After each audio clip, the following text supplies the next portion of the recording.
comment faire une page de présentation de produits sur une appli e-commerce.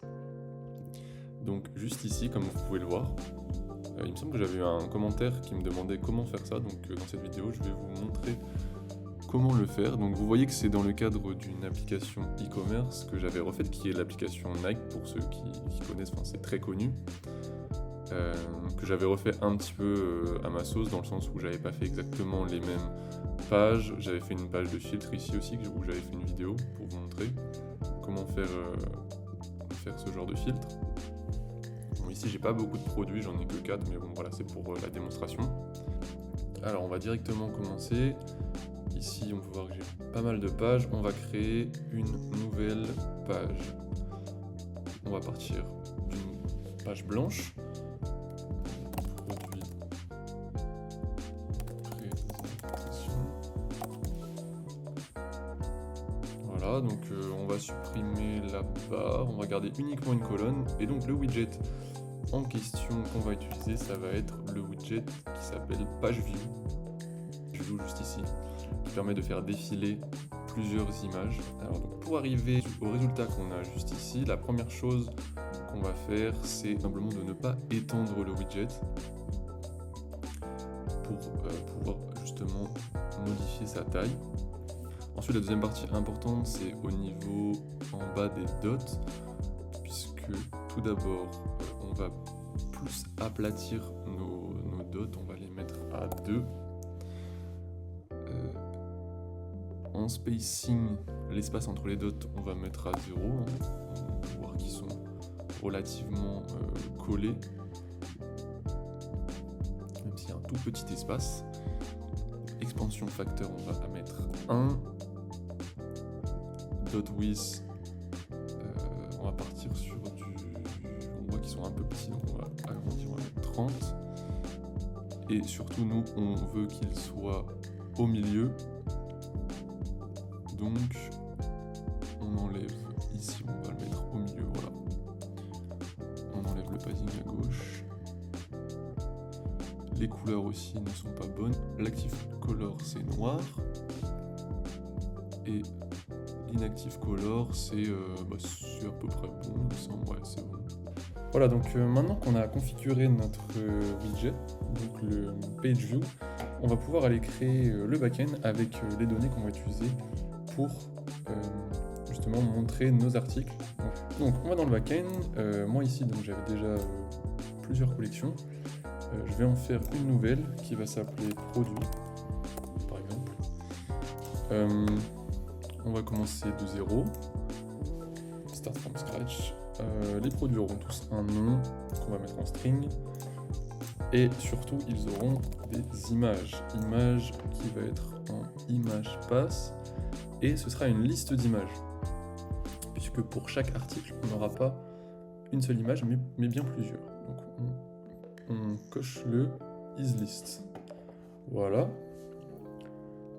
Maintenant, on va remplir avec un seul article. Add document. Air Force One. Voilà, donc là, je suis sur le site de Nike. Je vais récupérer directement les photos qui m'intéressent. Je copie l'adresse de l'image. Là, on voit qu'on peut rajouter un certain nombre d'images. Nous, on va en rajouter 4.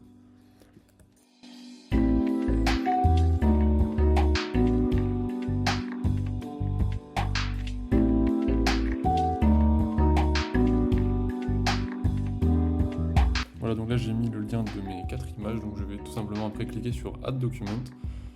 Maintenant je peux retourner sur mon application et je vais aller sur mon widget Page View, je vais rajouter mon backend, je vais rajouter ma query collection qui est produit.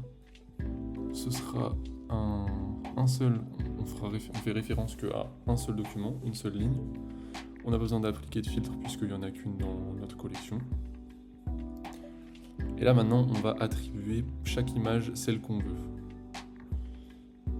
Donc l'idée, on va respecter l'ordre qu'il y avait sur le site. Donc, on va aller juste ici, produit document, image. Et là, pour choisir l'ordre, on va cliquer sur item at index. Et pour cette première image, ce sera first. Donc c'est en fait first, c'est la première image de notre liste d'images qu'on a pu rentrer dans notre collection. Je confirme. Donc ici, ce sera également image, item at index, et là ce sera specific index. Ce sera ni le premier ni le dernier, mais ce sera le 1, puisque en fait ça commence à 0. Donc le first c'est 0. Donc là pour le deuxième, il faut mettre 1. Comment on sait ça? On peut aller sur la page view et on peut même changer ça. En fait, c'est la initial page index, il est à 0. Donc ça c'est ça. Après, on peut même, pour gagner du temps, on peut même faire la chose suivante qui est de copier la variable et de venir la coller. Et on n'a plus qu'à changer en 2. Ici pareil, on colle et on va mettre le dernier. Une dernière chose à faire qui va sûrement nous poser problème si on ne le fait pas, c'est d'aller au niveau de notre base de données, dans les paramètres, dans les Firestore Settings. En fait, on va donner, voilà, ce qu'on voit ici, c'est que write et delete, personne peut faire ces actions-là, et on va mettre sur everyone pour ne pas avoir de soucis de ce point de vue-là. Donc là, il me met que c'est déjà déployé, mais vous, sûrement qu'il faudra que vous déployez. Donc pour ce faire, vous faites comme ça, deploy now, pour être sûr que les changements ont bien été effectués. Et là, je pense qu'on est bon. Je vais relancer l'application. Pour y accéder, il va falloir créer une action, donc moi j'ai créé ici, qui est juste un navigate to product presentation, sinon forcément vous n'allez pas pouvoir accéder à la page. Je vais le refaire pour que ce soit plus clair. Hop, peu importe, hein, là j'ai mis sur ce texte-là, mais ça peut être n'importe quoi. C'est juste pour pouvoir avoir une interaction directement pour pouvoir aller sur la page que je viens de créer. Navigate to product presentation. Voilà, plus d'erreurs. Et à présent, je vais pouvoir relancer mon test mode. Ici on a l'action, on arrive sur notre page, et comme on peut voir, voilà, on a notre présentation de produit qui est vraiment semblable à celle sur l'application Nike, l'application e-commerce Nike. Voilà. Merci d'avoir suivi cette vidéo, c'était une courte vidéo pour vous montrer justement comment faire ce genre de présentation de produits sur vos applications e-commerce ou sur d'autres applications évidemment.